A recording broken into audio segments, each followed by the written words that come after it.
Alors, maintenant que vous connaissez les différents types de conflits, il y a une autre question qu'il faut se poser, c'est le rythme et la progression du conflit. Parce qu'en fait, pour que le conflit soit efficace, il faut qu'il soit présent tout au long de l'histoire, parce que le moment où le conflit se relâche, c'est le moment où l'attention du lecteur se relâche aussi. Et ça peut être des fois difficile de maintenir tout au long du récit un conflit de même niveau. Et en fait, c'est pas forcément souhaitable. Donc, ce qui se passe dans la construction d'une histoire, c'est que le conflit devrait être progressif, c'est-à-dire qu'il est crescendo. Il va d'un conflit qui n'est pas forcément particulièrement fort, et petit à petit, le conflit devient de plus en plus fort, jusqu'à atteindre ce qu'on appelle le climax.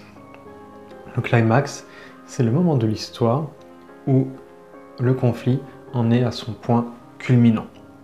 Et c'est le moment où le personnage vit le maximum de conflits, et c'est là que tout se joue. C'est le duel final, c'est la révélation finale, c'est la demande en mariage, c'est les moments qui sont particulièrement forts sur le plan émotionnel, et toute histoire va vers ce climax, ce point culminant. Donc c'est particulièrement important pour réussir votre histoire. Mais comment est-ce qu'on fait la progression et comment est-ce qu'on rythme son conflit? Donc on a vu déjà qu'il y avait plusieurs types de conflits.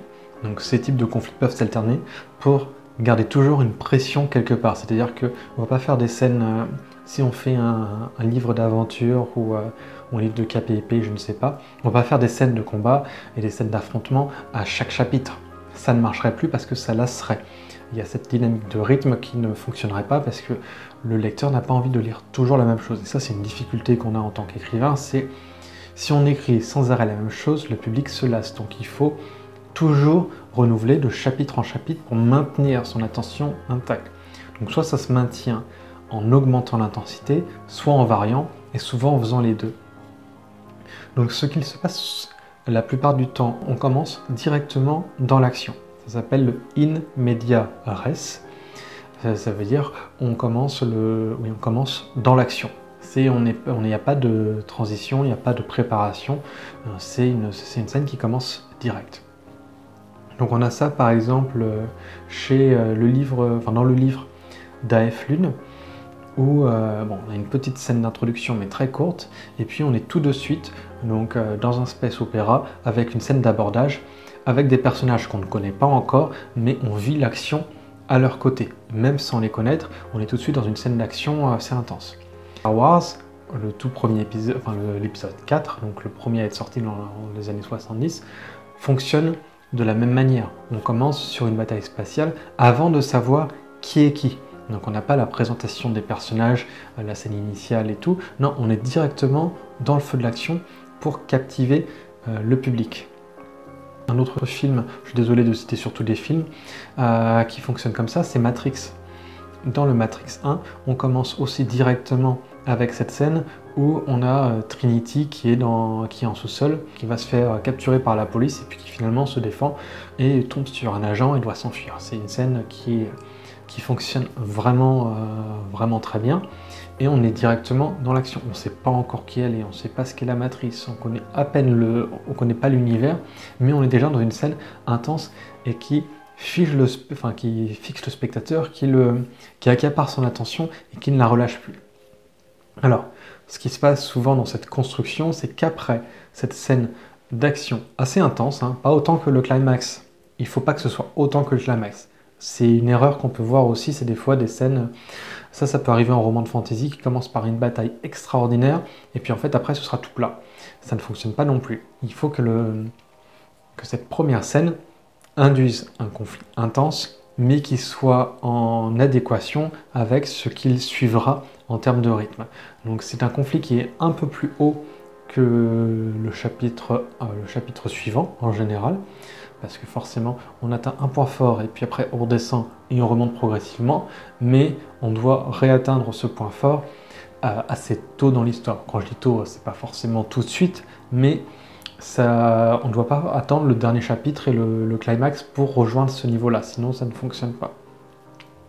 Donc il faut faire vraiment attention à cette gestion de rythme. Il faut savoir aussi que tout ce que je dis sur cette construction, cette progression du conflit, elle est valable pour l'ensemble de l'œuvre, mais elle est aussi valable chapitre par chapitre. Chaque chapitre devrait construire un conflit qui va crescendo et qui finit assez haut dans le conflit. Soit avec une résolution, soit avec ce qu'on appelle un cliffhanger. Donc c'est le moment de suspension où l'action n'est pas résolue et on laisse le lecteur à se demander mais qu'est-ce qui va se passer. Donc cliffhanger, ça veut dire se maintenir à la falaise. Et c'est typiquement cette image. C'est un vieux cliché. On a le personnage qui est suspendu à la falaise, on ne sait pas s'il va tomber, et puis la scène s'arrête là et on part sur autre chose. C'est ça un cliffhanger. On laisse le spectateur en attente de la suite. Donc ça fonctionne. Ou alors on résout le conflit dans cette scène-là. Mais en tout cas, il faut que ce conflit soit progressif et soit de cette même construction, scène par scène. Donc en fait, ça fait vraiment, les conflits, ça fait ça, hop, hop, hop, hop, et ça augmente progressivement. C'est pas une ligne droite, bien sûr, là c'est juste schématique. Il y aura des chapitres où il y aura un petit peu moins de tension. Il y a aussi des chapitres qu'il faut construire pour souffler parfois, parce que quand on a un gros conflit à un moment donné, après, faut pas essouffler le lecteur non plus. Donc ça, c'est une gestion de rythme. Et c'est là aussi où c'est intéressant de varier les types de conflits. Par exemple, si on a un conflit externe et physique intense, genre la fusillade, on va pas refaire une fusillade le chapitre d'après. Par contre, ça peut être le personnage qui a perdu un coéquipier et qui du coup est troublé et doit annoncer la mort à sa femme, enfin la femme du coéquipier. On est dans une scène qui sera aussi très forte, mais qui ne sera pas sous le même plan que la scène précédente, ce qui n'empêche pas d'avoir un conflit, donc là plus interne, et des difficultés qui sont fortes. Donc c'est quelque chose qu'il faut voir dans la construction. Donc pour en revenir à notre in media res, notre construction où on rentre directement dans l'action, c'est là où on peut avoir un conflit qui est vraiment supérieur à la suite. Le in media res est une option qu'on voit beaucoup aujourd'hui. C'est pas du tout une obligation, vous n'êtes pas obligé de faire quoi que ce soit, vous êtes obligé de rien du tout. Mais c'est une construction qui fonctionne plutôt pas mal et qui est très utilisée aujourd'hui, où les lecteurs ont de moins en moins la patience d'attendre 100 pages avant que l'action démarre, comme c'était le cas avec certains romans avant. Mais encore une fois, c'est une question de choix. Vous pouvez très bien attendre 50, 100 pages avant de créer avant de lancer vraiment votre intrigue. Tant qu'il y a cette construction du conflit, ça peut fonctionner aussi. Rien n'est absolu dans ce que je dis, ce sont vraiment des tendances. Mais cette tendance de la progression du conflit fonctionne bien, et cette gestion du rythme, où justement en alternant les types de conflits pour qu'il y en ait toujours, qu'il n'y ait pas de scène qui soit molle et qui soit sans conflit, ça fonctionne bien. Il y a un risque comme ça dans la construction du conflit, c'est ce qu'on appelle souvent, c'est ce qu'on appelle tout court d'ailleurs, le ventre mou. Le ventre mou, c'est quand on arrive au milieu du roman en général, et là il y a un relâchement du conflit.